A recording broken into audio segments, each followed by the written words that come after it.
Hey, shout Jesus!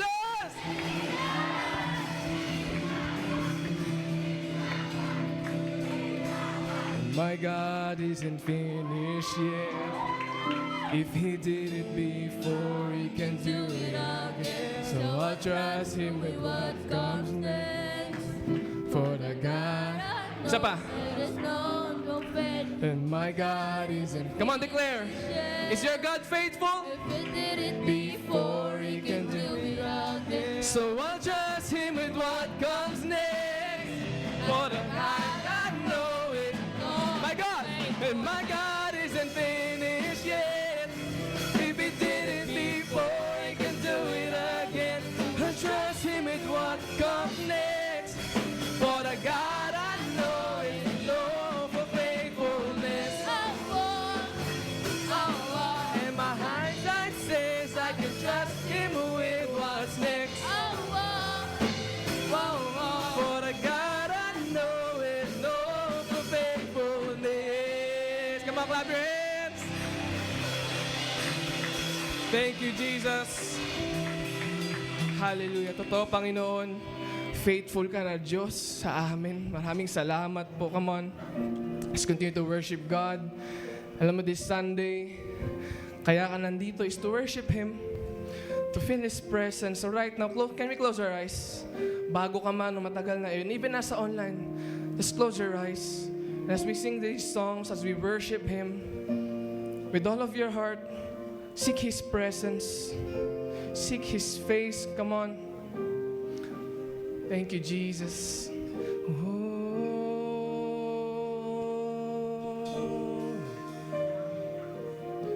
Thank you, Jesus. Hallelujah.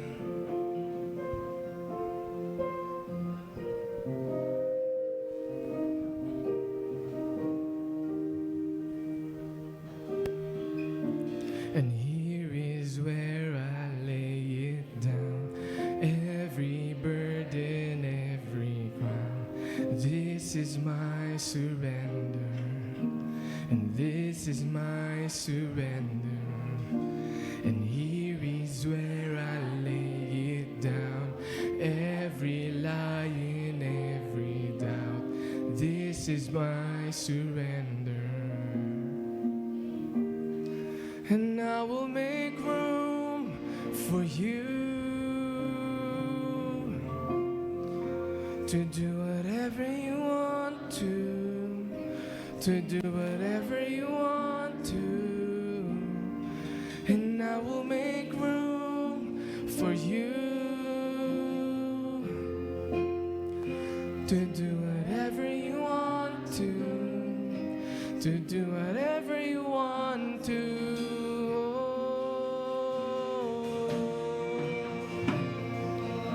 You're free to move.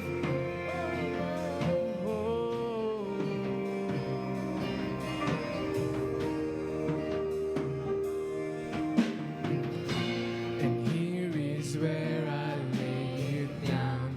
Every burden, every crown. This is my surrender. And this is my surrender. And here is where I lay it down.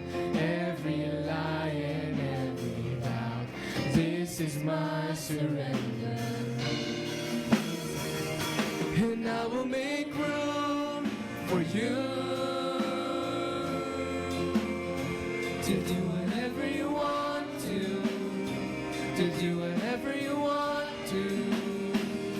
And I will make room for you to do whatever you want to do whatever you want to.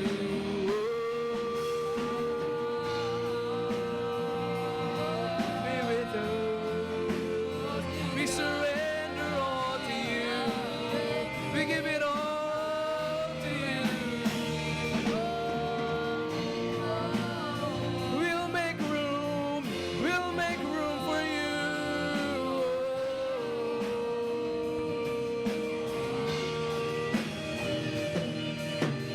And shake up the ground of all my traditions. traditions, break down the walls of all my religion. Your way is better, and your way is better.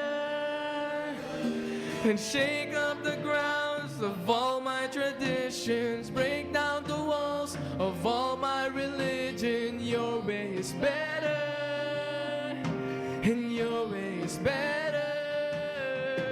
Shake up the grounds of all my traditions, break down the walls of all my religion. Your way is better, your way is better.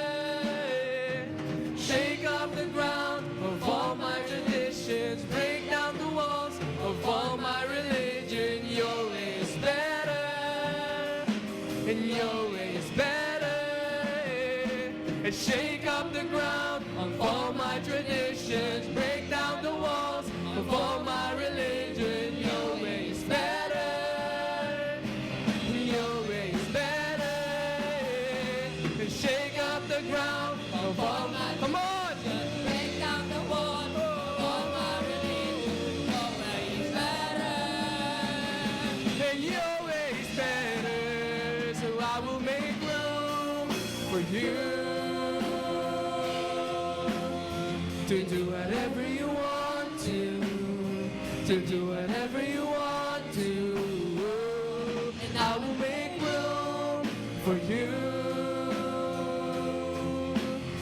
to do whatever you want to do whatever you want to, and I will make room for you, oh God, to do whatever you want to do whatever you want to, and I will make room for you,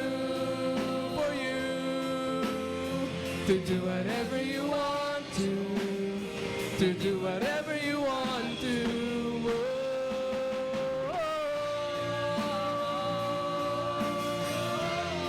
Be with us. Come on, open your mouth, worship God.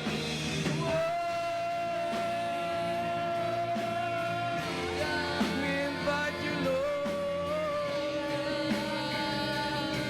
We need you, Lord. We need you, Lord. You wanna make room for you, Lord.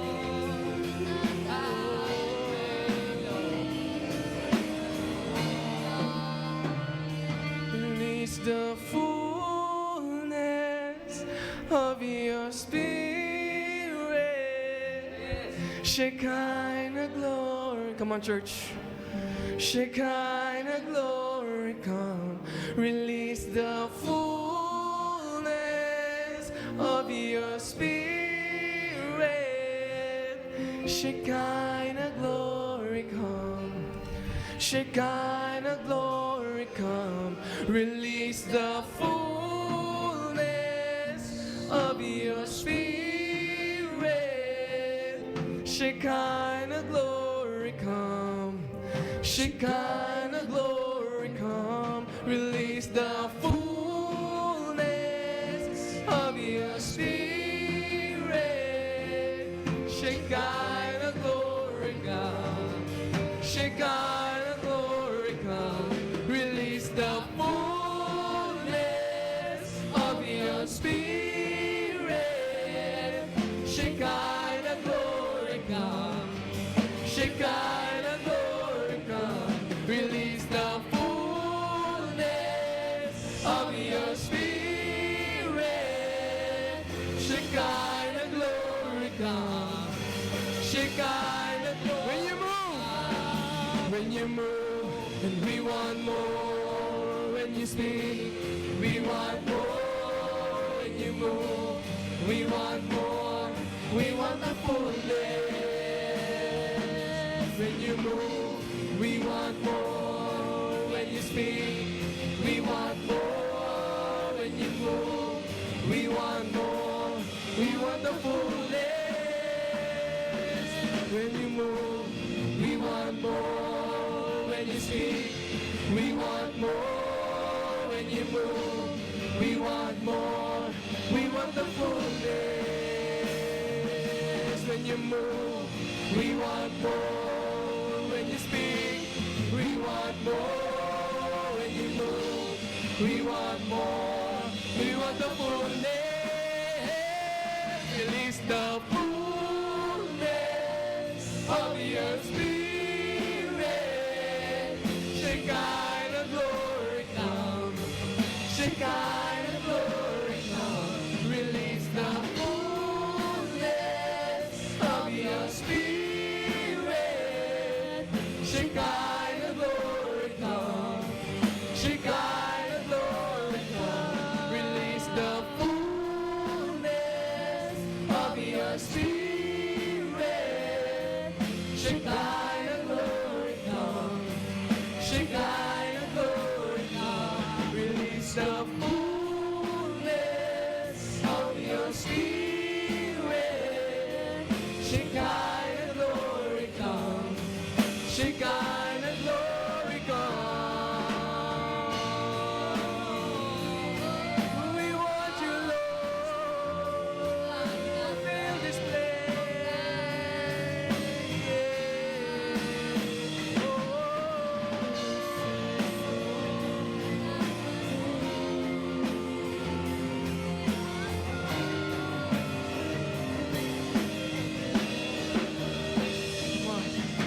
Release, release, release your fullness.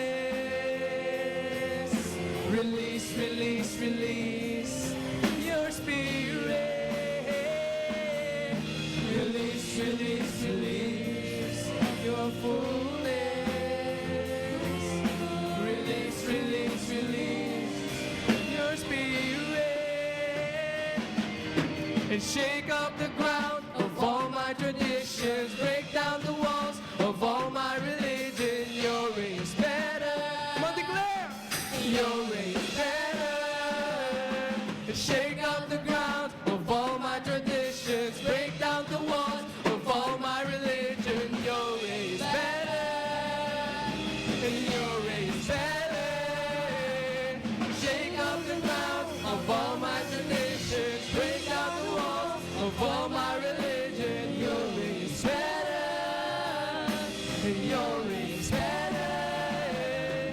Shake up the ground of all my traditions. Break down the walls of all my religion. Your way is better. And your way is better. And I will make room for you to do whatever you want to do whatever you want to, and I will make room for you to do whatever you want to do whatever you want to, and I will make room for you to do whatever you want to do whatever you want to, and I will make room for you to do whatever you want to do whatever you want to, and I will make room. Just the voices. To do whatever you want to do whatever you want to, and I will make room to do whatever you want to do whatever you want to. Thank you, Jesus. You are free to move, Panginoon, sa buhay namin. Patawarin niyo kami, Lord God. Mga pagkakataon na kinuha namin yung trono, Lord God. Lord, we give it all back to you. We make room for you, Father God. So be with us. We surrender lahat ng doubts, lahat ng lies, Panginoon. We give it all to you, Lord God. And Lord, baguhin niyo kami ng iyong salita. Saturate this place. Holy Spirit, we love you, Lord. Pwede mo bang palakpakan si Lord? Come on. Yung pinakamalakas para kay Lord. We thank you, Holy Spirit. We love you. We praise you in Jesus' name. Amen and amen.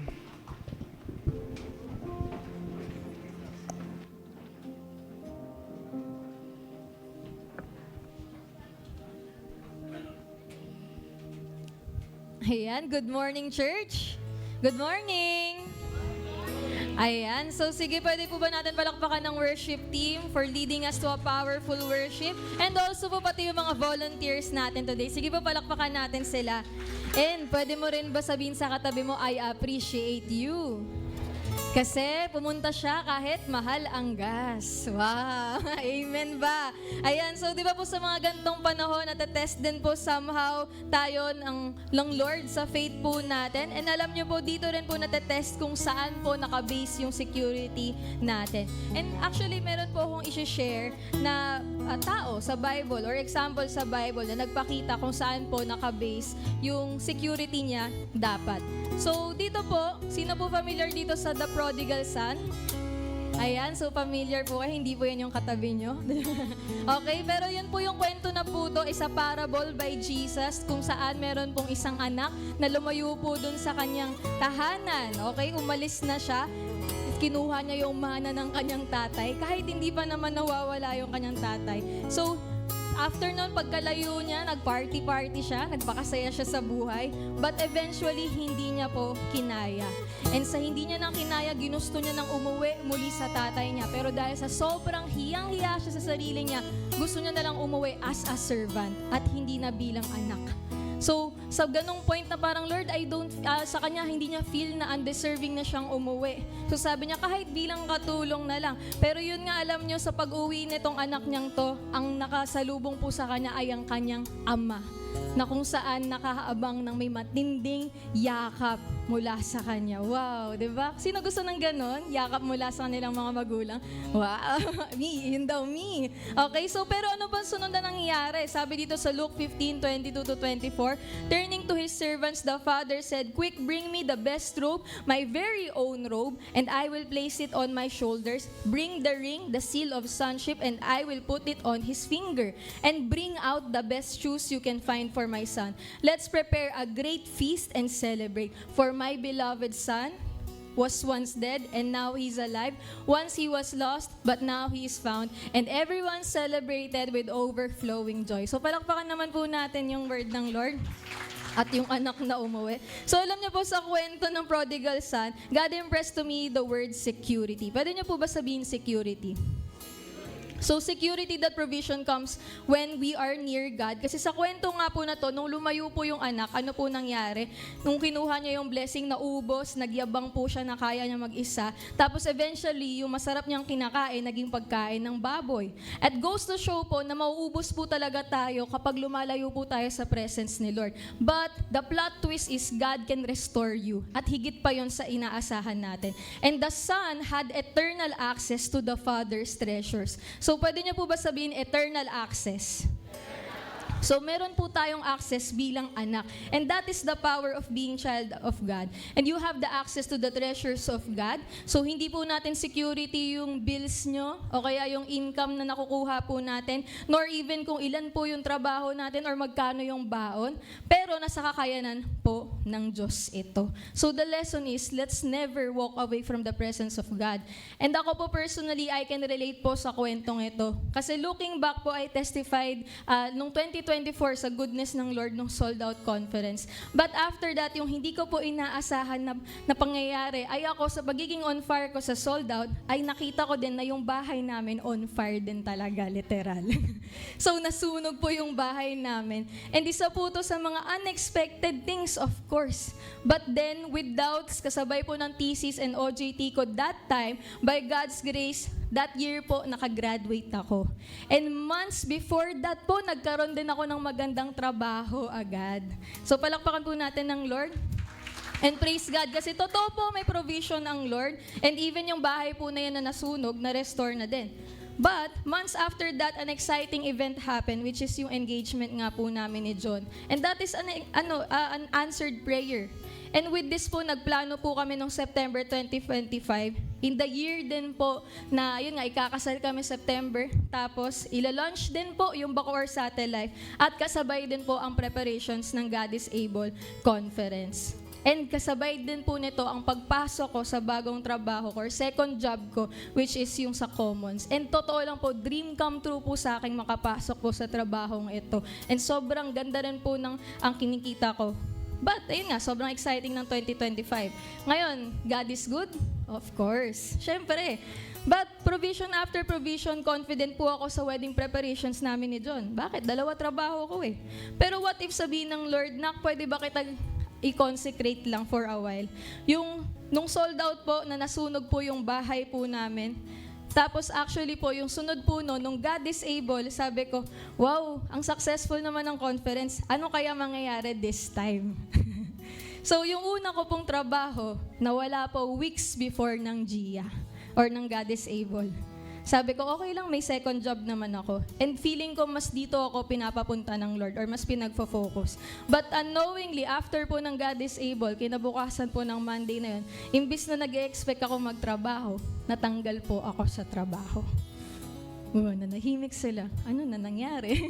So, is God still good? So, relationship-wise po sa client po na yun, okay naman po. Mahirap lang po yung setup. For me, masakit kasi pinangarap ko po talaga tong trabaho na to. And at the same time, malapit na po akong ikasal at papasok na rin po sa new season ng marriage. Confident ako humarap sa new chapter dahil may work ako at sobra-sobra pa. But along the way, tinuruan ako ng Lord na wag dumepende po sa mga bagay na to. Pero umasa sa Kanya. Because as long as nasa will ka ng Lord, hindi ka po niya pababayaan. As long as yung security nyo po or security natin ay nasa Lord at hindi nasa finances or nasa savings natin, never po tayo pababayaan ng Lord. Kasi hawak ng Lord lahat. Munti ka na yung hawak ng Lord ang So yan, yung iba tumawa na. So kung pinapagawa sa'yo ang Lord, focus. And ako po ngayon to testify, I am grateful to say na yan, John and I had our dream wedding at Tagaytay. Wow, so palakpakan natin ng Lord. At hindi po siya dream wedding dahil maganda yung lugar, pero because we testified na God can rewrite our story through His grace. And praise God kasi wala po kaming utang and may blessing pa kaming makapunta sa Palawan after the wedding. And praise God, kasi after din po niyan, I'm thankful po na nag-flourish po ang mga disciples na pinagkatiwala ng Lord, na mix po ng young pro, ng mom, youth, and kids. So ang aming Fireproof Life Group, nakasama ko na rin po nagsiserve at nag-grow. So we were also able to send 8 delegates po last year sa life retreat from our life group. And para sa akin po, milestone po yun. And after a year, we're grateful po dahil nakapag-celebrate po kami ng first year anniversary po sa Bacoor Satellite last January. Ayan, with so many people. And higit pa po dyan after ng anniversary, literally po, meron pong nag-seed sa Bacoor Satellite. Kaya po, simula ng February until now, under renovation po ang aming tahanan. So, and thank you Lord, kasi yan, maayos na yung sahig. Hindi na po slide yung stage namin. May sound system, may water dispenser. So, ang ayos na ng pader, grabe lang din po talaga ang Lord. So, sumagot ng panalangin. And next naman po, praise God, kasi nagamit din po ako ng Lord and kami ni John na makasama sa Taiwan mission, makapag-preach, makapag-minister, and even makapag-conduct ng media workshop sa mga tao doon.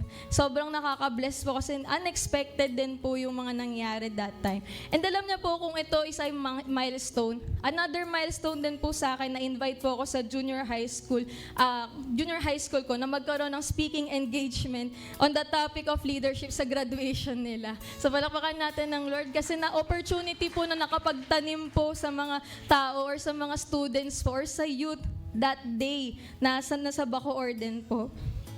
So, isa sa masasabi kong unexpected blessing din po sa amin ni John, nung God is able, aside po sa nag-ask ako kay Lord ng answered prayers sa ministries, so tinutupad po ng Lord and ongoing pa. Pero isa din po sa prayer ko ay, Lord, pwede niyo rin po ba kaming bigyan ng bahay? Yung as in out of nowhere. Pero yun, sabi ko, sobrang childlike faith lang na parang, Lord, ikaw na bahala. And alam niyo po, nito lang, since yung family po ni John ay lumipat na po sa US, unknowingly kasama din po doon yung tito at saka tita niya. And suddenly po, niyaya po kami para kausapin kami. At sabi sa amin, dadiretsuhin na namin kayo. Gusto namin ipagkatiwala yung bahay sa inyo.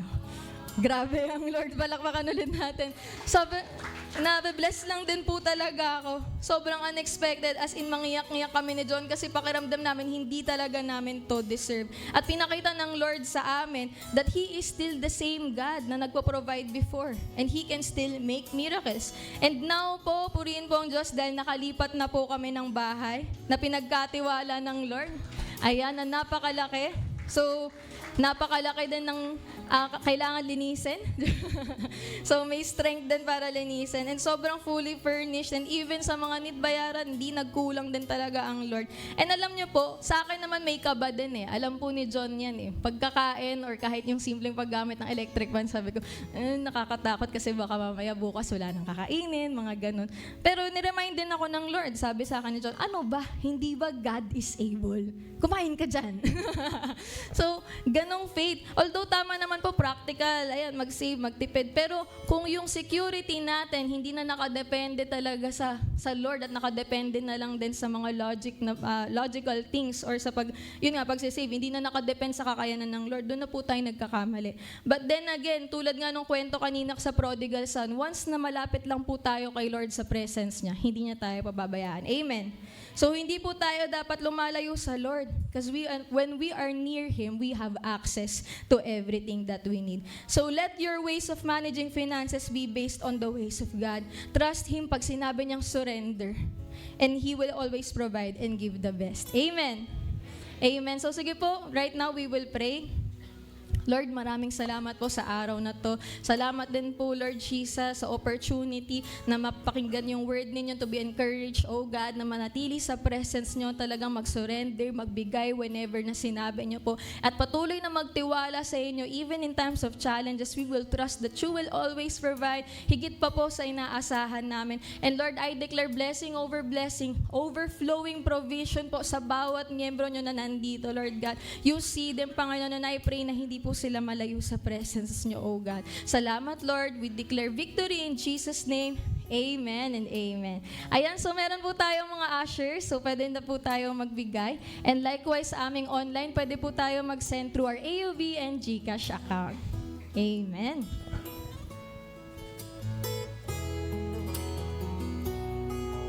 Ayan, so our speaker po today is one of our impactful preachers. Ayan, excited ba kayo doon? Pag nagsalita talaga, parang ikaw yung kausap talaga, automatic. This person is such a bond servant and literally a great friend. Ayan, lalo na po sa mga taga-Munti. So this person is all the way from the city of Muntinlupa.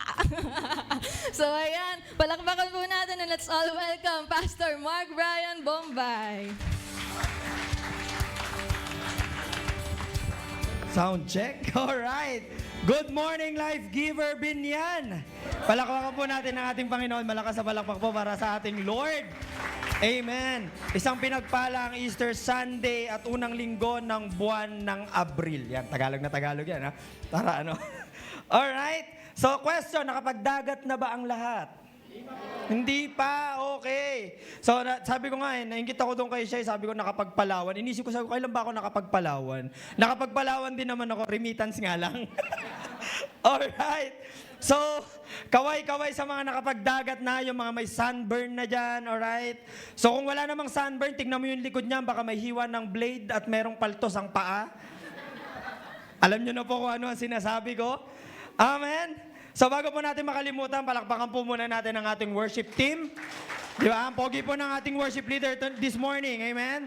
Siyempre, pinartneran ng magandang exhorter ng ating giving, si Shai Coronado Garcia. Palakpakan po natin ng Panginoon. Amen. Are you excited this morning? Excited po ba kayo? So sa lahat po na excited, tayo pong lahat ay yuyuko. Pipikit ang ating mata, tayo po ay lalapit sa Panginoon. Panginoon, minsan pa maraming salamat po sa umagang ito na binigay mo sa amin, oh God. Thank you for this time, Lord God, na meron kami upang makapagsama-sama makarinig ng iyong salita. Lord, this morning, nagpapakumbaba po kami sa iyong harapan, oh God, and we are asking for the fullness of your Spirit in this place, oh God. Lord, gusto ka po namin maranasan. Gusto po namin marinig ang salita mo, Panginoon. Gusto ka po namin mayakap, Lord God, this morning. And we pray, oh God, that through your word, Lord God, sa pamamagitan po ng salita mo, marinig ka namin ng todo, ng malinaw, Panginoon. At ang salita mo nawa ngayong umagang ito ay magdala po ng pagbabago sa buhay po ng bawat isa. Maraming salamat, Panginoon. Ito po ang aming dalangin sa pangalan ni Jesus. Amen and amen. Misa pa, palakpakan po natin si Lord. Alright. So, meron po akong question. Minsan po ba, naramdaman nyo na yung isang pakiramdam na kahit anong gawin mo, parang kulang pa rin. Alright? Yung nag-effort ka na, okay, nag-pray ka naman, nagbago ka na, binago mo naman yung character mo, pero pakiramdam mo, hindi ka pa rin enough. Pas, naranasan ko po yan sa kanya. Ginawa ko na po lahat, tapos sabi niya sa akin, hindi pa daw ako sapat. Dami nakaka-relate, no? Amen? Alam niyo po, ang buhay po natin minsan, no, dahil sa pag-abot natin ng mga bagay na gusto po natin, no, minsan ang buhay po natin para po siyang checklist na merong do more, gawin pa natin yung mga bagay na gusto natin gawin, be better, ayusin pa natin yung sarili natin, try harder at ayusin ang sarili. Alright? At kapag nagkamali po tayo sa mga bagay na to, lagi na lang ang mindset natin, babawi ako, aayusin ko to, next time mas gagalingan ko pa. May kausa pa po ba ako dito? Pero kung magiging totoo po tayo ngayong umaga, sa lahat po ng mga bagay na binanggit ko, nakakapagod po itong mga bagay na to. Tama po ba? Sino po aamin na nakakapagod po itong mga bagay na to? Amen? Yung pakiramdam na ikaw lang ang may responsibility na ayusin lahat ng bagay kahit pa you are standing with God. Alam mo yun, parang salo-salo mo lahat. No, ikaw lang yung mag-aayos sa mga bagay na to, sa loob ng bahay, sa labas ng bahay, sa mga kaibigan. Parang ikaw lang yung may responsibilidad na ayusin lahat ng bagay. Pero, church, paano kung malaman mo ngayong umaga na yung mga bagay na gusto mong ayusin sa paraan mo, mga bagay na gusto mong makuha at mga bagay na sinusubukan mong patunayan, ay malaman mo ngayong umaga that it is already finished. Parang wala po akong kausap. Paano kung malaman mo na it is already finished? Amen? Paano kung malaman mo na okay na pala? Paano kung malaman mo na kaya ka pala napapagod sa isang bagay kasi pinipilit mo lang gawin at tapusin ang isang bagay na tapos na? Amen? This morning, babalik po ulit tayo sa cross. Amen? Kung saan, okay na madalas kapag narinig natin, ay pas, alam ko na yung cross ganito yung nangyari, ganito yung ginawa. Okay? No, we are so familiar kapag naririnig po natin ang cross. Amen? Pero this time, babalik po tayo hindi para ulitin ang ginawa ng ating Panginoon, kundi para maintindihan po natin yung mga bagay na tinapos na ng Panginoon. Are you ready? Amen? So, bago po sinabi ni Jesus ang huling salita niya, no, he didn't just speak them casually na parang, okay, tapos na. Tapos alis na, uwian na. Hindi po ganun ang ginawa ni Lord. He walked carrying something heavy. Meron pong bitbit ang ating Panginoon. Mula sa lugar kung saan po hinatulan ng ating Panginoon, hanggang sa lugar na siya po ay ipapako, sa lugar ng Golgotha, okay, historian estimated around 600 to 650 meters po yung nilakad ng ating Panginoon. Approximately 2 kilometers po ito. So, ang lapit lang naman pala. 2 kilometers lang naman. Alam niyo po, hindi po ito malayo, lalo na dun sa mga nasa, running era. Yung mga naglalakad, tama po ba? Meron po ba ditong tumatarget ng 10,000 steps per day? Alright, so malapit lang to. No? But si Jesus po, Jesus, He was carrying a crossbeam. Nung nilakad niya po yung 2 kilometro, meron po siyang bit-bit sa kanyang balikat with 30 to 50 kilos. Ang gaan lang palapas, kayang-kaya, basic.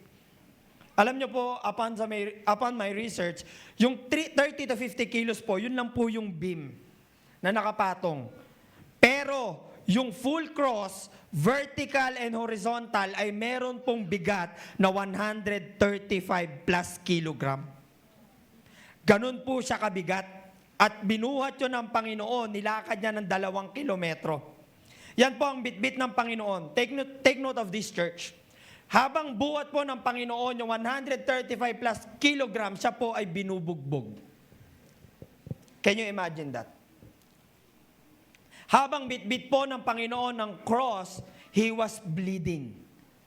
Kasi after po siya i-torture, bitbit niya yung cross. And habang naglalakad po ang Panginoon, of course, He was exhausted. Pagod na pagod po ang Panginoon. Church, kada hakbang ng Panginoon mabigat. Kada hakbang ng Panginoon masakit. Every step na ginawa ng Panginoon has a purpose. Pero one thing that amazed me, na sobrang nagpahanga sa akin sa ginawa ng Panginoon. Sa kabila ng naranasan niya na pambubugbog, sugat at kapagod, habang bitbit niya yung cross, hindi po siya tumigil. He never stopped. At hindi po siya umatras.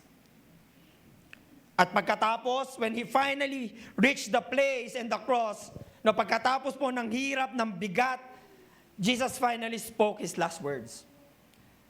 Ano po yung pag-uusapan? At yan po yung pag-uusapan natin ngayong umaga. Huling salita po na bumago ng kasaysayan at babago sa buhay mo ngayong umagang ito. Are you ready, church? Yes. Let us read John 19:28-30. Sabi po dito, Jesus knew that his mission was now finished. Alam ni Lord, tapos na yung mission. And to fulfill the scripture, he said, I am thirsty. Nauuhaw po ang ating Panginoon. Verse 29, a jar of sour wine was sitting there. So they soaked a sponge in it, put it on a hyssop branch, and held it up to his lips. Verse 30, when Jesus had tasted it, he said, it is finished. Then he bowed his head and gave up his spirit. This morning, our title is Tetelestai. The work is done.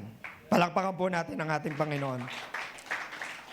Now the question, para po sa ating lahat, ano ba talaga ang ibig sabihin ng sinabi ni Jesus that it is finished? Ano ba yung ibig sabihin ng it is finished sa buhay mo? Alright? So number 1, the fulfillment is complete. Verse 28, Jesus knew that his mission was now finished and to fulfill the scripture. Kapatid, gusto ko malaman mo na hindi aksidente ang cross at lahat na nangyari nung araw na yon. Hindi plan B ng Panginoon yung nangyari kasi lahat po ng nangyari mula umpisa hanggang dulo, kasama po yan sa prophecy at planado po lahat yan. Amen? Gusto ko malaman mo na hindi lang basta namatay ang ating Panginoon kasi tinupad niya yung mission na nakaatang sa balikat niya. Okay? Paano pong planado, Pas? Alam ng Panginoong Jesus ang presyo at bigat nung gagawin niya. Simula nung nag-yes siya dun sa God the Father, alam niya na mabigat yung gagawin niya. Amen? It was also prophesied. Every detail, sinabi na noong unang panahon bago pa yun mangyari. It was also fulfilled. Kasi nangyari po lahat. Every details, walang labis, walang kulang. Sabi po ni John Piper, the work of Christ on the cross is finished. Tapos na po ang ginawa ng Panginoon sa cross, finished. Not half done, not almost done, but completely done. Amen? For example, bumili ka ng isang laro. Sino po dito yung nasubukan ng bumili ng laro? Okay? Wala po, baka ako lang. Alright? Yung Minecraft, for example, yung Minecraft. Yung laro po na Minecraft, dekada po yan nung inayos po ng developer para makumpleto. Tama ba yan? Tama po ba yun? No, mula umpisa hanggang ending, inayos siya ng developer. Tapos nung nabili mo yung laro, dahil hindi mo trip, gusto mong palitan yung laro. Ang pangit naman ng ginawa nitong developer. Church, listen. Sometimes in life, we feel like we have to fix everything on ourselves. Ganun po sa buhay natin, tama po ba? Yung parang sinusubukan natin ayusin, alam mo yun, itama sa sarili nating paraan. No? Kasi minsan ang mindset natin, Lord, ikaw na sa salvation. Ako na po bahala sa improvement. Tama? Ano ka kanang kamay ni Lord? Amen? Parang meron pa tayong part na tatapusin. Tandaan nyo po, you cannot add to the perfect work of Jesus. Ibig sabihin, wala ka nang maidadagdag. Your faith isn't about completing what He has already completed. No, yung pananampalataya mo ngayon, hindi yan yung magsasabi na, hindi, kulang pa yung ginawa ni Jesus, so kailangan kompletuhin mo, kailangan magdagdag ka pa. Your faith, it's about trusting what He has done. Amen? Kailangan manampalataya at maniwala ka na kompleto na yung ginawa ng ating Panginoon. Walang labis at walang kulang. Amen? Sa mga students po, parang group project lang yan sa school. Merong isang tao na nagsakripisyo. Halos hindi matulog, halos hindi kumain, para magawa lang yung project. Tama po ba yan? Meron ba kayong kilalang ganon? O baka kayo yon? Alright? Tapos, nung natapos na yung project, nagawa na yung project, Ang ambag mo lang, nilagay mo lang yung pangalan mo para makasama ka sa grades. Tapos nung nakita mo yung project, bad trip ka pa kasi gusto mong baguhin. Aray mo. Tama ba yun? Minsan or madalas ganyan po tayo sa spiritual life natin. Bakit po?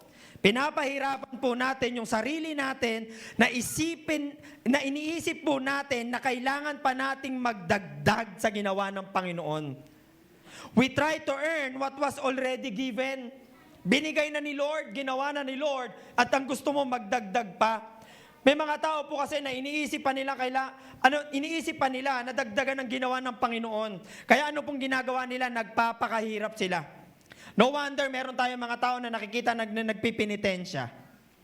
Meron tayong mga tao na nakikita na nag-aalay lakad. Or gumagawa sila ng extreme act like nagpapapako sa kamay, okay? Every Holy Week. Kasi ang mindset po nila, doon sila magiging worthy. Doon sila magiging karapat-dapat at doon sila mapapalapit sa Diyos. Gusto ko pong malaman nyo na kapag ginawa nila itong mga bagay na to, iniisip kasi nila na mababawasan po yung kasalanan nila. Based on my experience, meron po akong mga kamag-anak before na nagpipinitensya din po noon. Pero pagkatapos nila magpinitensya, nagiinom sila. Ano yung binawasan lang tapos dinagdagan ulit? May kausap pa po ba ako dito? Amen? So yun yung iniisip nila na kapag ginawa ko to, nasugatan ako, nagpapako ako, naglakad ako, mapabawasan yung kasalanan ko. Tandaan nyo po, church, listen to this, para hindi po tayo magkamali, hindi po mali ang magsisi. Tama? Hindi mali ang magpakumbaba o magbago ng buhay. Pero, kung iniisip mo na kailangan pa nating dugtungan ang ginawa at kinumpleto ni Jesus sa cross, dun ka nagkakamali. Amen? Ano yung reason? Yeah, by faith, kailangan ko itong gawin. Pero dinadagdagan mo kasi yung ginawa ni Lord eh. Sinabi ng Lord, it is complete, tapos na. Bakit dinadagdagan mo pa? Tanong sa katabi mo, ba't dinadagdagan mo pa? Baka siya yun eh, no? Huwag mo tignan, hindi siya yun. Pero hindi makasandal. Sakit tong ano. Medyo napalalim yung hiwa. Alright? Biro lang po. Amen? PowerPoint po, ang cross ni Jesus ay hindi kulang na kailangan mong punan. Ito ay kumpleto na kailangan mong tanggapin. Amen? Tandaan nyo po na hindi ka tinawag ni Jesus para kumpletuhin si Jesus. Tinawag ka para magtiwala ka sa complete work niya sa buhay mo. Amen? Hindi po sila mali kasi hinahanap nila si Lord. Maybe yun yung way nila na kanilang pananampalataya. Ang mali po, yung idea na kailangan pa nilang bayaran yung kasalanan na binayaran na ni Jesus. May kausap pa po ba ako dito? Amen. Church, ang pagkamatay po ni Jesus sa krus ay hindi kulang na kailangan mong punuan. Ito ay kompleto na kailangan mong tanggapin. Amen? Sabi po ni Billy Graham, Christ has done it all. Ginawa na ni Lord lahat. Our part is simply to believe and receive. Ginawa na po ni Lord lahat. Ano lang daw po yung part natin? Believe and receive. Amen? Hindi po natin kailangan mag-perform, no? Kundi magtiwala at tumanggap. Hindi achieve and receive, kundi believe and receive. Parang regalo lang po yan. Sino na po nakatanggap ng regalo? Lahat naman po nakatanggap ng regalo, no? No, hindi mo pinaghirapan, pero kailangan mong tanggapin. Binigyan ka na ng regalo, ayaw mo tanggapin, ano ka, choosy? Tama? Alam niyo po, church, kahit gaano po kaganda ang isang regalo, okay, kung hindi po natin yan tatanggapin, hindi po natin yan mapapakinabangan. Tama po ba? Minsan po, hindi po effort ang problema natin. Ang problema po natin minsan, hindi tayo marunong tumanggap. May kausap pa po ba ako dito? Amen. Now pass. Kung totoo po na the fulfillment is complete, ang tanong, bakit marami pa rin mga Kristiyano ang pagod? Tingnan mo yung katabi mo. Mukha lang niyang pagod, pero hindi yung pagod. Okay, kagigising lang eh. Okay. Tama? Bakit marami pa rin mga Kristiyano ang guilty at trying to prove something na parang kailangan pa nilang gumawa ng mga bagay para mapatunayan ang sarili nila. Bakit po? Kasi unang-una, marami pong Christian ang performance-based lang po ang kanilang pananampalataya. Alam natin, no, alam po nila na tinapos na ni Lord. Alam na nila, pamilyar nga sila eh. Ay, pamilyar ako dyan sa sa Passion of the Christ. Cross? Christ. Alright? Alam ko kung ilan yung sugat. Pamilyar eh. Alam naman yung ginawa. Okay? Pero minsan, ang buhay po nila, ang mindset nila, kailangan maging perfect muna ako para tanggapin ako ni Lord. Tama? Kailangan marami akong gawin para maging worthy naman ako doon sa binibigay ni Lord. No? Kapag nagkamali ako, naku, back to zero na naman ako ulit. Tama po ba? Reminder, church, we are not saved by performance. We are saved by grace. Amen. Kaya ka naligtas dahil sa grasya ng Panginoon. Marami mga believers po, no wonder, marami mga mananampalataya ang active sa simbahan. Pero pagod na pagod sila inside. Kasi feeling nila kulang pa rin sila. Amen. Palakpakan po natin si Lord. Pangalawa, may mga Christians na hindi marunong tumanggap ng grace. Kasi ganito po yung mindset nila. Ibinigay na ng Lord ng libre yung grace. Hindi nila matanggap yung grace kasi ang mindset nila, totoo ba yun? Maliligtas ako, tatanggapin ko lang. Parang too good to be true naman yan. Tama? Hindi pwedeng gano'n na lang kadali. Kailangan may gawin ako. Kailangan may kapalit. Tama po? Kaya kahit palibre at alam mo yun, pinapahirapan natin yung sarili natin. For example, meron nagbigay sa'yo ng fully paid meal. Kunyari, nilibre ka mamaya. Oh, ito, para sa ito.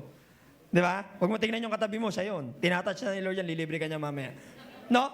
Pero sabi mo, nung binibigyan ka ng full meal, sabi mo, ay teka lang, hindi ko muna tatanggapin, maghuhugas muna ako ng pinggan para deserve ko. Dahil ganun pala sa bahay, no? O anak, kain na. Ay ma, pa, mamaya na lang po. Maghuhugas muna ako para deserve ko. Tama ba yun? Or maglilinis ng bahay. Katok-katok sa mga anak. Amen? Pero alam nyo po, ang grace po, hindi po siya in-earn. It is received. Tinatanggap po ang grasya ng Panginoon.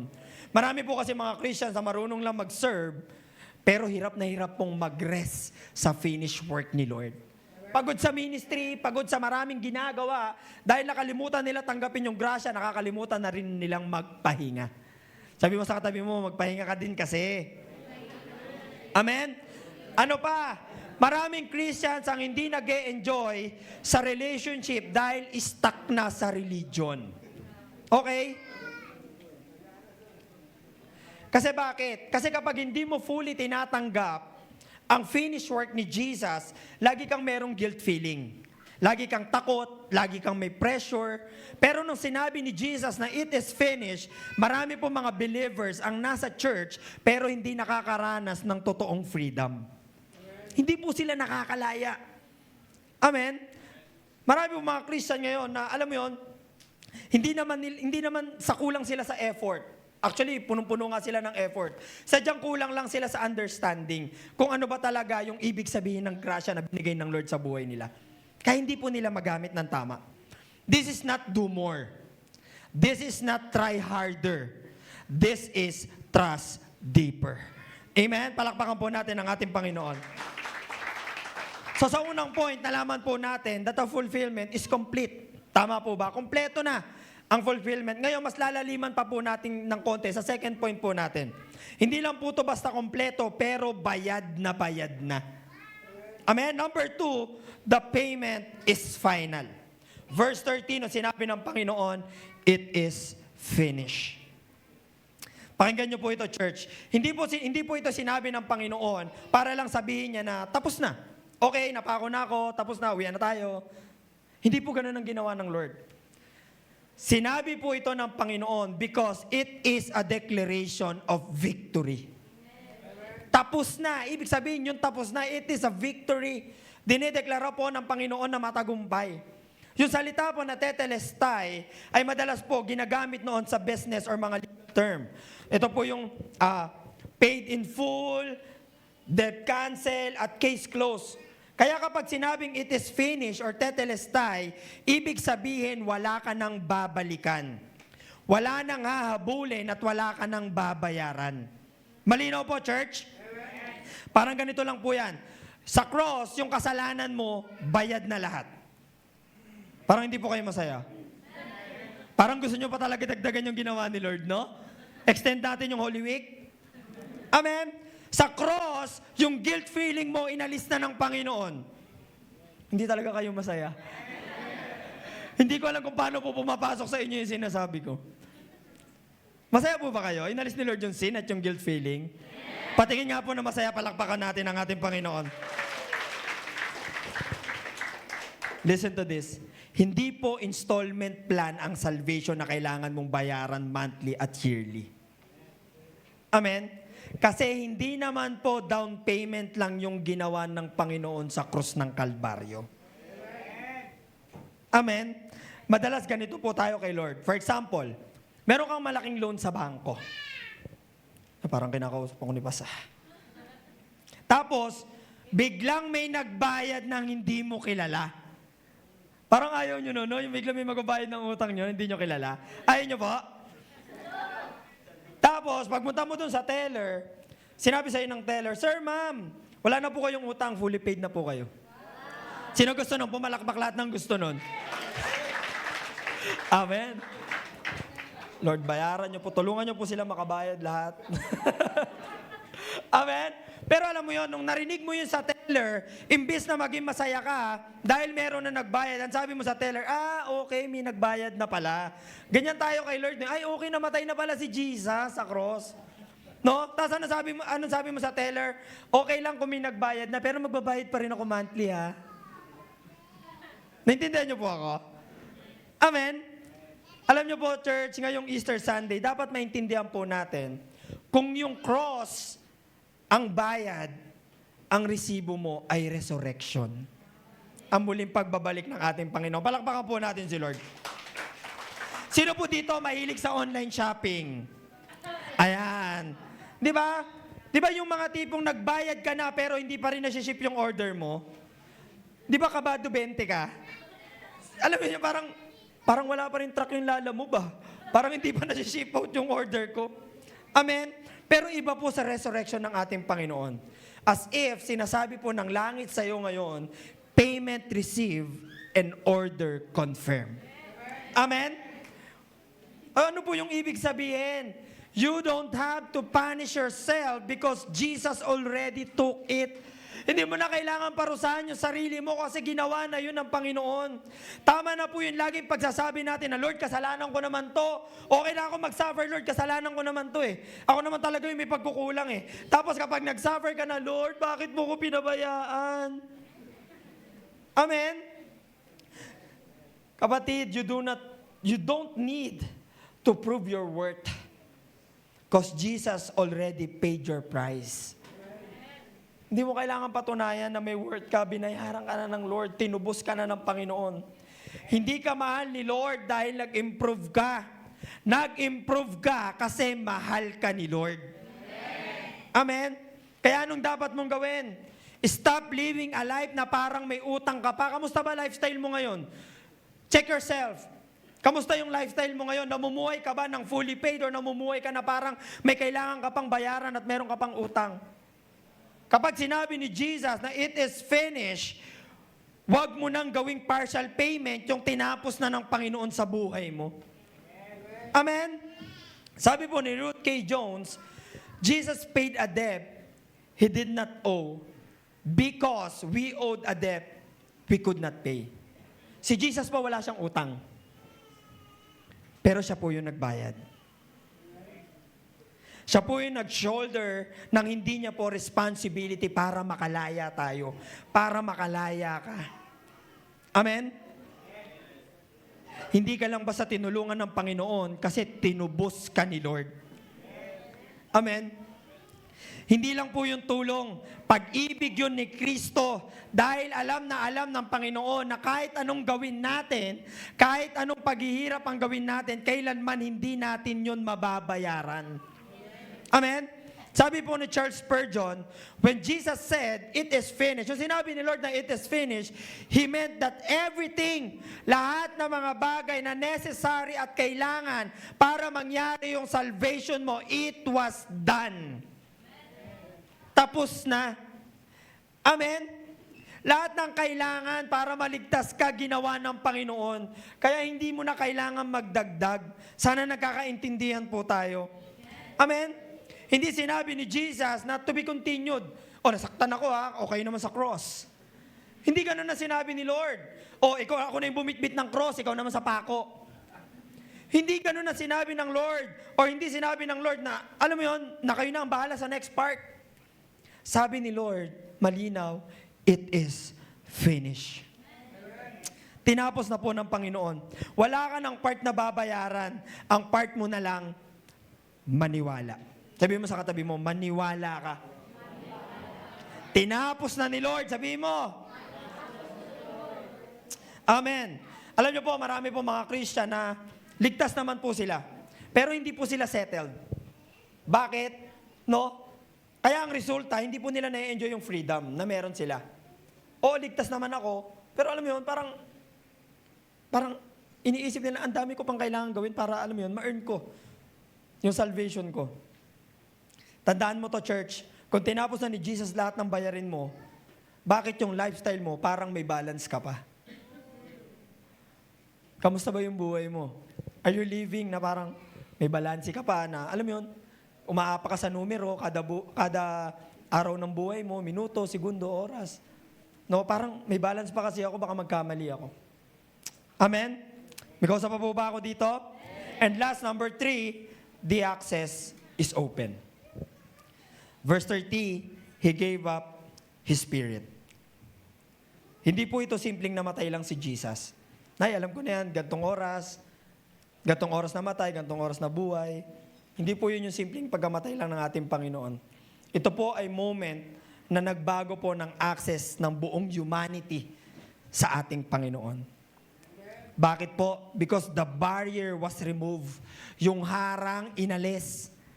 The way was open. Yung daan binuksan. And the access was given.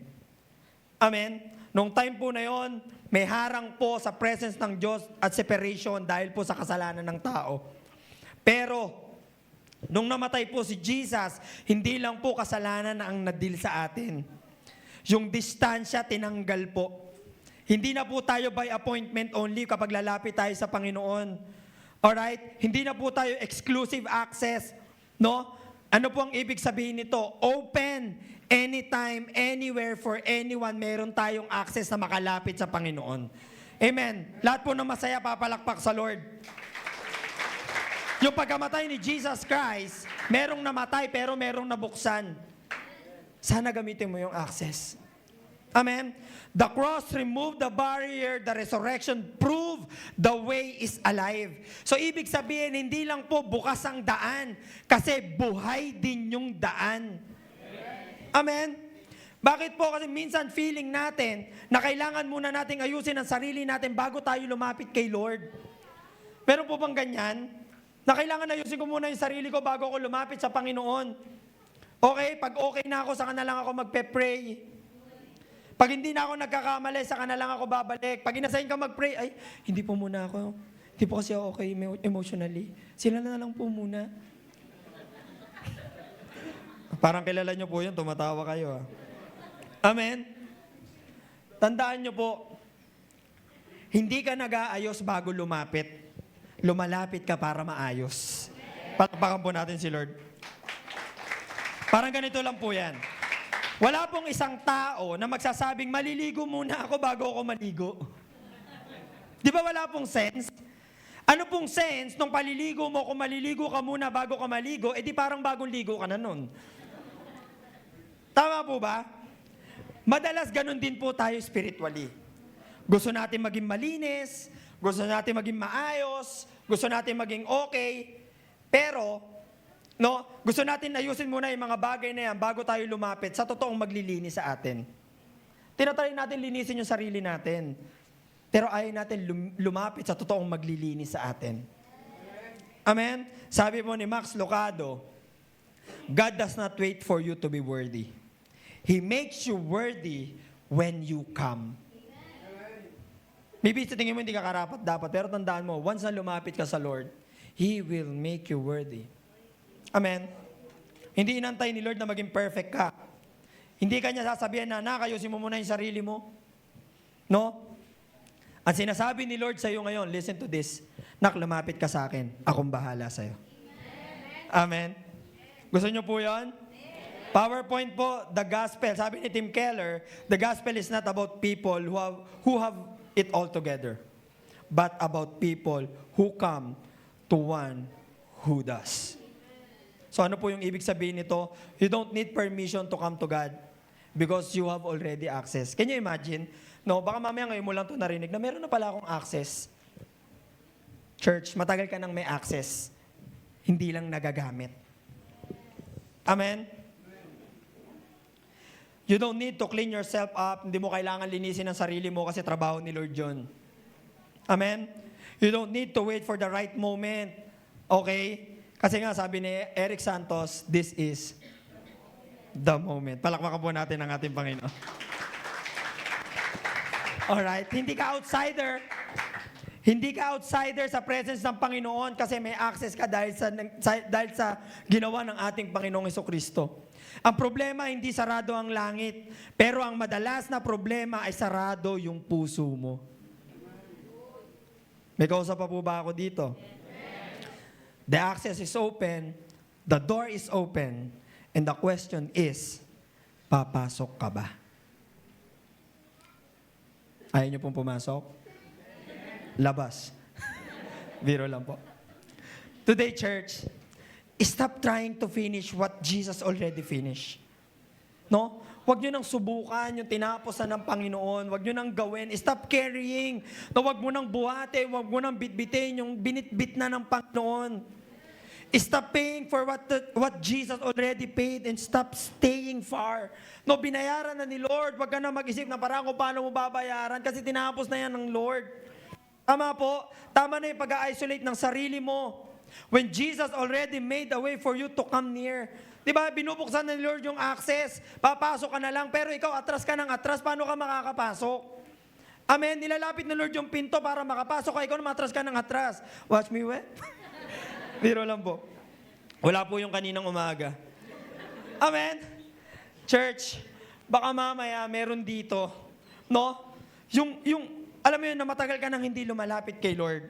Gusto ko malaman mo na hindi nagsarado yung daan. Baka mamaya kasi feeling mo, kaya hindi ka makapasok kasi feeling mo hindi ka welcome. Pero ngayong araw na to, sinasabi ng Lord sa'yo, anak, bukas yung daan. Lumapit ka sa akin. Yan po ang sinasabi ng Lord. Tama na yung pag-iisip natin na kailangan muna natin maging okay. Kailangan muna natin maging perfect bago tayo lumapit kay Jesus. Kasi one thing is for sure, kung perfect lang po ang magiging requirements para makapasok tayo or makalapit tayo kay Lord, wala pong kahit isa sa atin ang karapat-dapat. Amen? Wala pong kahit isa. Dahil sa grace po, dahil po sa grasya ng Panginoon, kahit broken ka, kahit madumi yung past mo, kahit ano yung mga bagay na ginagawa mo, gusto ko malaman mo na welcome ka. Kaya mga kapatid, welcome. Alright, palakpakan po natin ang ating Panginoon. Ang lungkot ng welcome home nyo ha. Okay. So bakit po meron mga Christian na hirap maka-access, hindi makapasok?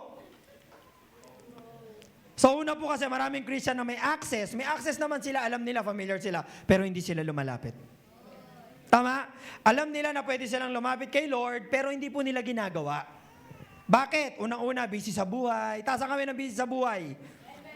Nakakaya kay Lord, sana all, busy sa buhay. Amen? Distracted sa cellphone. Taas ang kamay na amen. Huwag kayo magsinungaling, nasa church kayo. Ano pa? Trabaho. Ba't di makalapit? Trabaho, tapos problema. Amen? Yung prayer nila, ginagawa nilang last option. Dapat first response yun eh. Amen po? Yung tipong may unlimited wifi ka na, may unlimited wifi ka na, may access ka na kay Lord, pero nakadata ka pa rin. Sayang yung access. Alam niyo po kung ano yung masakit na katotohanan? Hindi problema yung access. Ang problema natin yung priority. Ano ba yung priority mo? Marami po mga mananampalataya na connected po sila sa church, pero disconnected sila sa presence ni Lord.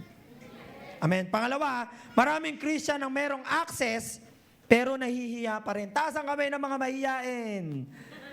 Ayan, antitigas. Biro lang po. Ito yung mga taong, hindi mo na ako lalapit kay Lord kasi nagkamali ako eh. Meron po kayong kilalang ganyan? Ibulong nyo po sa akin mamaya. Okay? Ito yung mga tao na hindi ako karapat-dapat ngayon eh. Next time na lang. So pagka ngayon nakagawa ka ng kasalanan, hindi ka worthy, bukas hindi ka makakagawa ng kasalanan, perfect yan. Amen? Tandaan niyo po ito, church. Kung ang hihintayin mo ay pagiging perfect, hindi ka talaga makakalapit kay Lord. Amen? Marami po mga Kristiyano na mayroong pananampalataya, pero na-stuck po sila doon sa pagiging mahiyain. Kaya hindi po nila na-experience ng todo yung grasya ng Panginoon. Amen? Ano pa po? Merong mga Christian ang may open door, open na yung access, pero sarado naman yung puso. Sino po dito gusto ng real talk?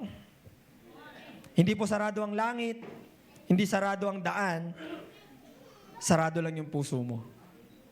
Amen? Kapag sarado ang puso ng isang tao, ayaw niya mag-surrender kay Lord. No?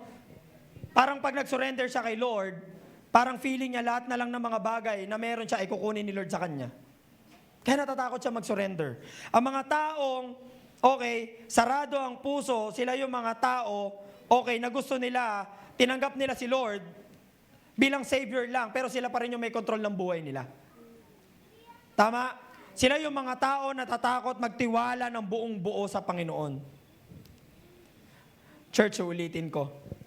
Bukas na yung access. Papasok ka na lang. Sino po dito ready na pumasok? Lord, kunin nyo na po. Yung mga gustong pumasok. Lahat po tayo excited pumasok. Amen. Amen. Parang ayaw nyo na bawasan kayo. Amen. Alright. Kaya sabihin mo sa katabi mo, ano pang inaantay mo? Mauna ka na.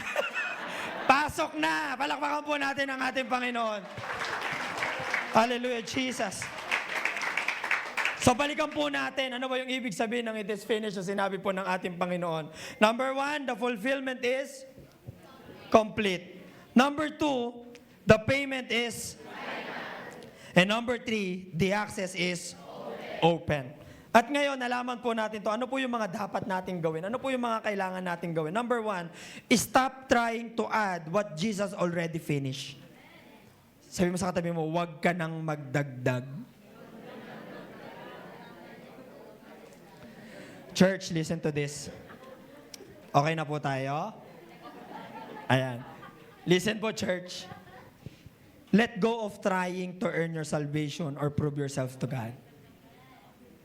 Tigilan mo na yung pagsusubok lagi na kailangan mo itong gawin para ma-earn mo yung salvation mo sa Panginoon. Huwag ka na magdagdag. Trust fully in what Jesus accomplished on the cross. Nakikita mo naman familiar ka naman sa ginawa ng Lord Alam mo yung ginawa ng Lord sa cross ng Kalbaryo. We are so familiar. Ang kailangan mo lang magtiwala.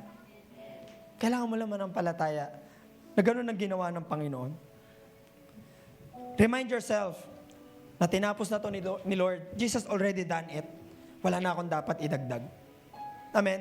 Pag nakikita mo yung sarili mo na meron kang mga bagay na ginagawa, na sa tingin mo ay papasok to dun sa pagdadagdag ng mga ginawa ng Lord, remind yourself, hindi ko na to dapat ginagawa kasi tinapos na to ni Lord. Ginawa na to ng Panginoon. Amen? Number 2, release the debt. Jesus already paid. Binayaran na ni Lord.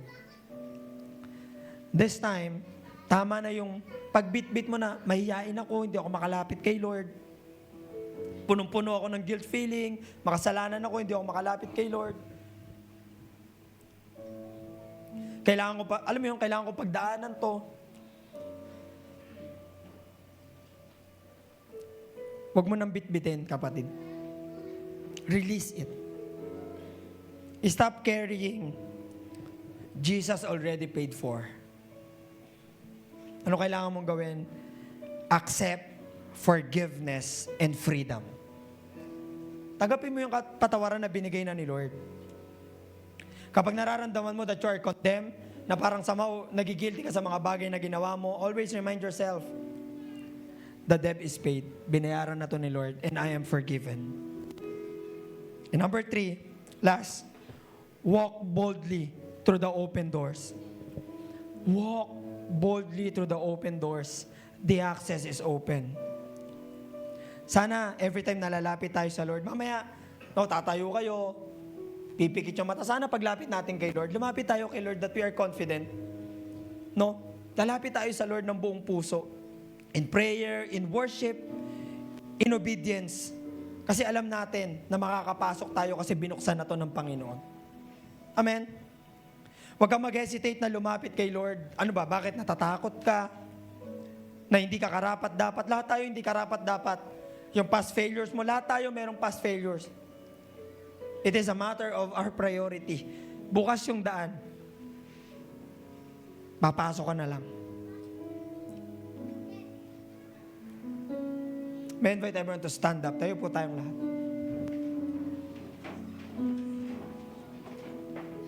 Let us close our eyes, church. And we will have a moment sa ating Panginoon. At this very moment, come on. Do not open your eyes. It's between you and the Lord. Usap kayo ni Lord. Bago po tayo matapos, gusto ko muna kayong tanungin. Kung titignan nyo po yung sarili nyo, nasa na po kayo ng journey nyo with the Lord? Nasaan ka ngayon sa journey mo sa ating Panginoon? How's your life with God? Maybe hindi ka pa ganun katagal, okay lang yon. Maybe matagal ka na, okay lang yon. Pero personally, how's your journey with the Lord? How's your journey? Kamusta kayo ni Lord?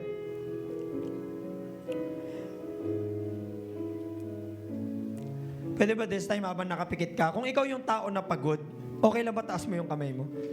Huwag ka maya sa katabi mo. Kailangan mo lang umamin. Pagod ako eh. Ano ko ano yung sabihin ng katabi ko? Pagod ako. I'm tired.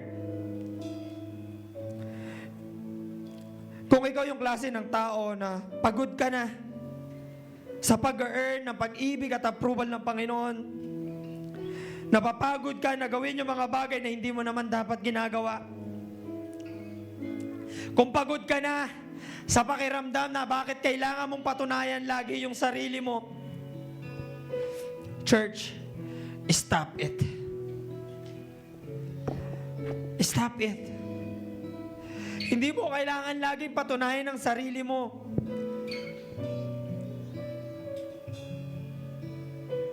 Because the fulfillment is complete. Church, this time kausapin mo yung sarili mo. Sabihin mo sa sarili mo, tama na. Pagod ka eh, then stop it. Stop it. Jesus already finished the work. Tinapos na yan ng Panginoon. Today, let go of your striving and simply trust Him. Magtiwala ka sa Panginoon. Sabihin mo sa Panginoon, Lord, tinatanggap ko na tapos na yung ginawa mo. At hindi ko na kailangan dagdagan pa lahat ng ginawa mo sa krus ng Kalbaryo. And if that's so, kung meron pa mga parts sa buhay mo na pinipilit mong dagdagan yung mga bagay na tinapos na ng Panginoon, pwede ba this time you ask forgiveness? Come on, open your mouth, you ask forgiveness. Lord, patawarin mo ako kung pinipilit kong dagdagan. Patawarin mo ako kung nilalaban ko pa rin kahit ang hirap na. You ask forgiveness right now. Come on. Be honest to God. Come on, church. Sabihin mo kay Lord, Lord, sorry. Sorry kung dinadagdagan ko yung mga tinapos ko.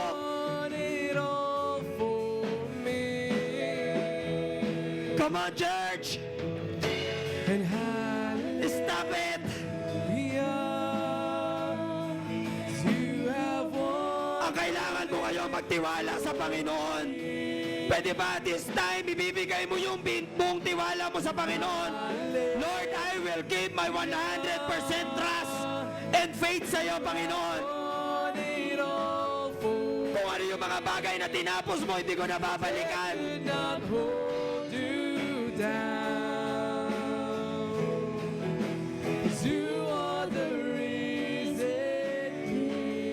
This time, kinakausap ng Lord yung mga taong hanggang ngayon nahihiya pa rin. Yung mga taong hanggang ngayon merong guilt feeling. Yung mga taong hanggang ngayon nakatayo pa rin sa mga pagkakamali nila. Yung mga past mistake na meron sila. Kinakausap ka ng Lord ngayon. Kung iniisip mo na kailangan mo pa magbayad sa mga kasalanan mo, church, Kung meron kang bitbit, kung bitbit mo ba yung kasalanan or past mo, at iniisip mo ngayon na hindi ka mapapatawad ni Lord, I want you to know, gusto ko to marinig mo. Sinasabi ng Lord sa'yo na nakbayad na. It is already paid. Jesus already paid it all. Pwede ba?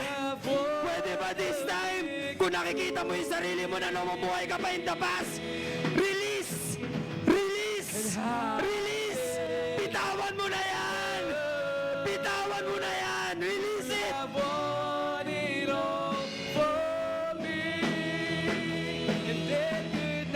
Church! Release! Binayaran na yan ni Lord!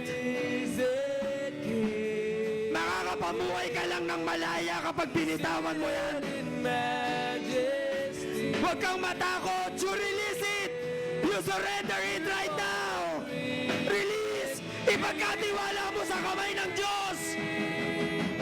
Our God is risen, He is alive, we won the victory. Come on! He's on high. Huwag kang matakot na mag-release! Huwag kang matakot na bitawan niya sa kamay ng Diyos! He's alive. Si Lord nga binayaran niya yan! Ipagkakatiwala mo lang sa kamay niya! On high, our God is risen, He is alive, He won the victory, He reigns on high. At this time, church, kung na-release mo na lahat, naibigay mo na sa Panginoon, this is the time that you will receive the forgiveness. Receive your forgiveness. Lord, thank you kasi binayaran mo na lahat. Ngayon, Lord, lahat po ng bigat, lahat ng hiya, lahat ng guilt feeling ay pinagkakatiwala ko na po sa mga kamay mo. Come on. Thank you, Jesus. Para naman sa mga tao na ligtas na, pero trying to earn God's love or approval sa kanilang pang-araw-araw na buhay. Church, kahit save ka na, palagi ka pa rin nagtatrabaho para ma-earn mo yung pagmamahal ng Panginoon. Listen to this. The door is already open. Bukas na yung pinto. Hindi mo na kailangan patunayan ang sarili mo. Ang kailangan mo lang lumapit kay Lord with boldness bilang isang anak niya. And by this time, nung nalaman mo now that the access is open, bukas yung pinto, lalapit ka na lang, papasok ka na lang. And you have won the victory. Pasok! Mga anak ng Diyos, pasok! And hallelujah. Pasok! And you have won it all. Pasok! Binuksan na ni Lord, papasok ka na lang. And hallelujah. Church, huwag ka matakot pumasok. You have won. Niready yan ng Lord para sa'yo. Just for you, papasok ka na lang. And hallelujah. You have won it all for me. Church, come on! Could not hold you down. Huwag ka matakot tumakbang. Huwag ka matakot pumasok. Niready yan ni Lord para sa'yo. Pasok! Majesty, oh, 'cause you are the risen King.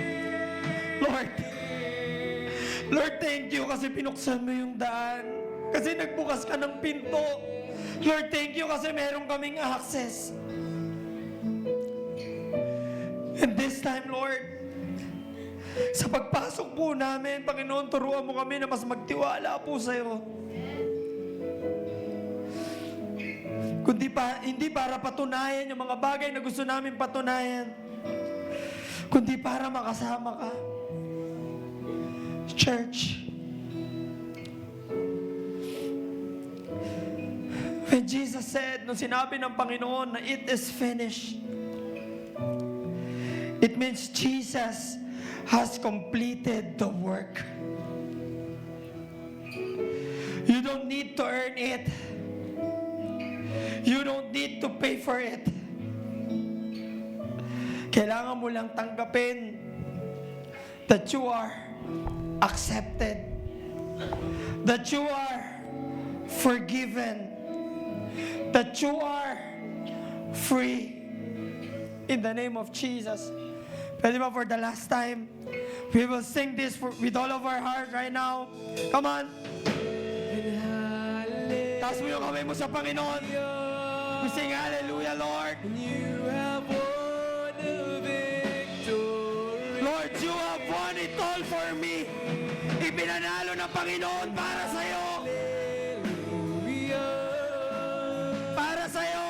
You have won it all for me, and death could not hold you down, 'cause you are the risen King, seated in majesty. Oh, 'cause you are the Come on, minsan pa. Let us sing to the Lord with all of our heart. Hallelujah, Lord. and hallelujah, you have won the victory, and hallelujah, 'cause you have won it all for me, and death could not hold you down. You are the risen King, seated in majesty. You are the risen King. Heavenly Father, once again, we thank you. We thank you for what you've done on the cross for us. Salamat kasi Lord, ipinanalo mo para sa amin. Pwede ba pasalamatan mo si Lord? Lord, thank you kasi pinanalo mo para sa akin. Yes, Lord. Pinanalo ng Lord para sa'yo. Jesus paid it all. Full. Lord, salamat. Maraming salamat po, Panginoon. For not giving up on us, Lord. Salamat, Lord. Kasi kinumpleto mo, Panginoon. Salamat, Lord, kasi binayaran mo, Panginoon. Salamat, Lord, kasi may access kami. Lord, ino-honor ka namin. Tinataas ka namin sa buhay namin. And we glorify your holy name, O God. This is all our prayer in Jesus' name. Amen and amen. Palakpakan po natin si Lord. In Jesus.